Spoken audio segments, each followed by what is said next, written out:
Taurus. My name's Kim Enchantress. I'm here to do past life reading that I've been guided to do, and that's for those who only are interested in the country Australia or their culture.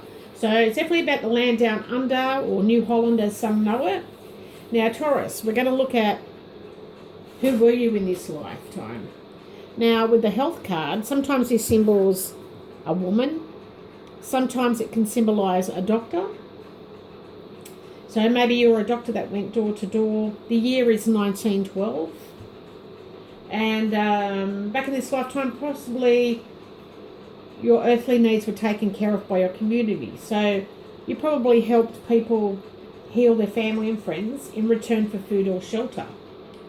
Or the other scenario for some of you is that you had health issues back in this incarnation. There was possibly some lies and deceit going on as well. Now, what you look like here, Taurus, we've got the birds from the lunar deck. And the birds is definitely someone that had a beard or a little goatee, moustache, a distinctive nose, very sharp eyes. You were very charming but chatty, and you were very unique. You were very different to other people.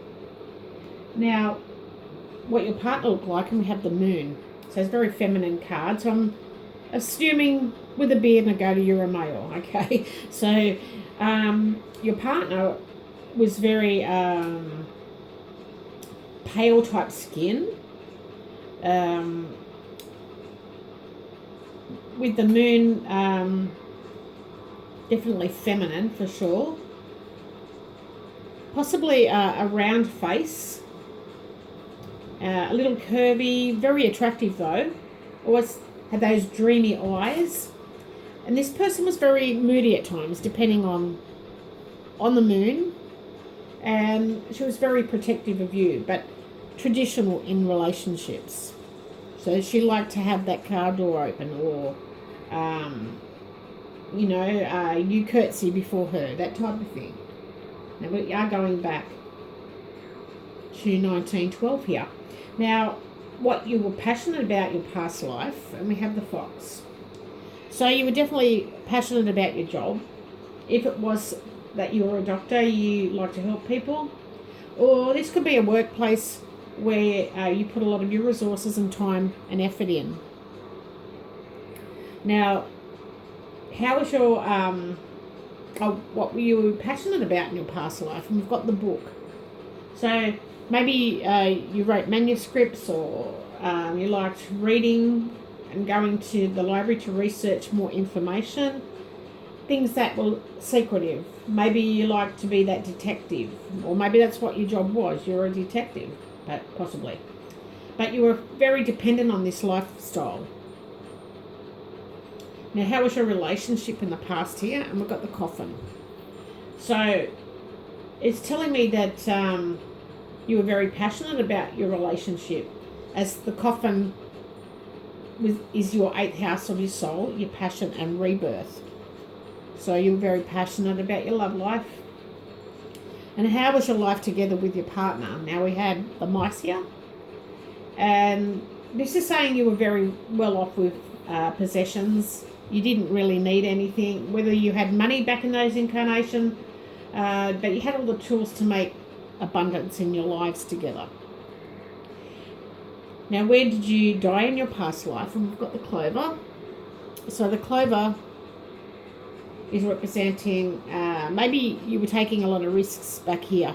If you did have money, maybe you were gambling it away, or just taking a lot of risks with your life.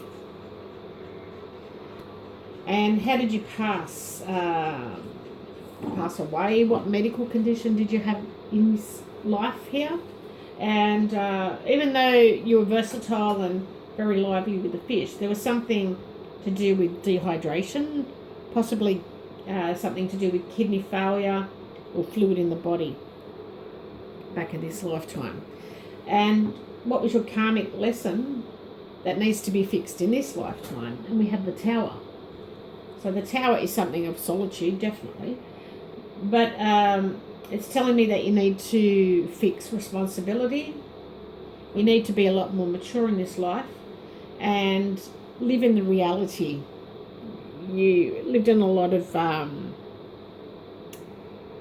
fantasy world, so to speak, and it's just asking you to live in reality in this lifetime.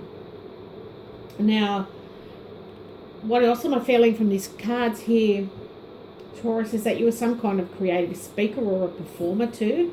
You had a successful job, but you seem to think there was a conspiracy going on behind your back.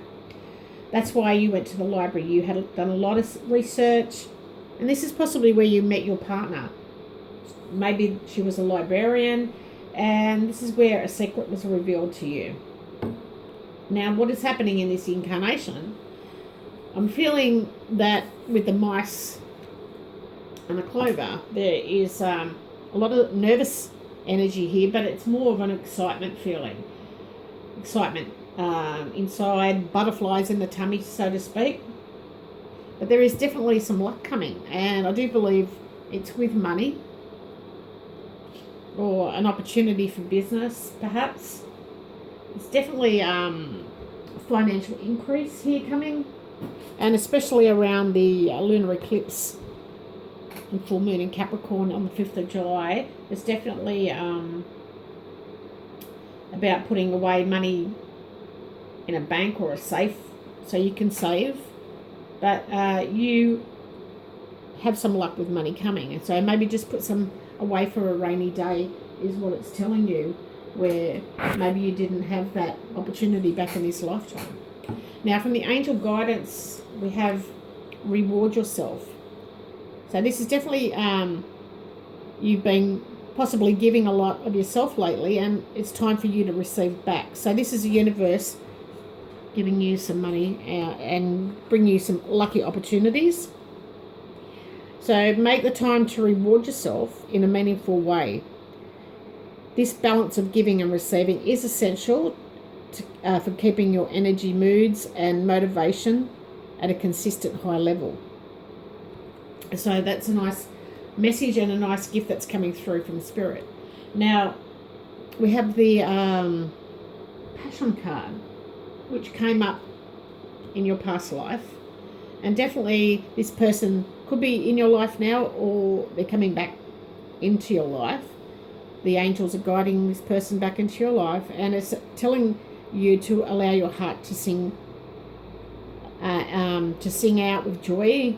And this is something at a soul level. Now, someone is wearing a false mask in the relationship though. Now, whether it's you or this person coming back in, there is some sort of conspiracy still going on. So maybe you need to speak the truth here. But there's definitely a lot of passion there. Now, with the crystal card, we've got the sugar light. So this is definitely about initiating cleansing and being spontaneous. And this sugar light's very rare to get in the crystal shop. So I'm not sure where you can obtain that.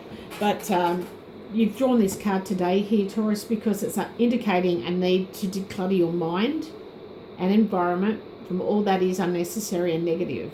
So maybe you think there's still a conspiracy going on in this lifetime. How can you invite openness and growth into your life? Now, on a healing level, this crystal strengthens the immune system and works to relieve pain and other debilitating conditions. It helps the body to heal, and it's particularly useful for cancer sufferers, mental problems, and motor neuron disease. Now, this stone is wonderful for clearing the mind of unnecessary belief systems. It reveals long-held subconscious negative mantras and thought patterns that damage ourselves and others. This stone helps us return to the open, spontaneous state of childhood when our minds were flexible and open. Simultaneously, it ensures that we don't just absorb and repeat limiting mental processes, but rather gives us the ability to filter out the restrictive, unnecessary, and damaging, yet retain the uplifting, healing, and expansion. So it's coming out in the cards today to help you declutter your mind and environment. So even if you find something online where you can keep it by your bedside, print it out, and I'm sure it's going to do the same job for you. But definitely, there's definitely a nervous excitement coming back. There's some luck, some opportunity. There's going to be a lot of creative and emotional discussions.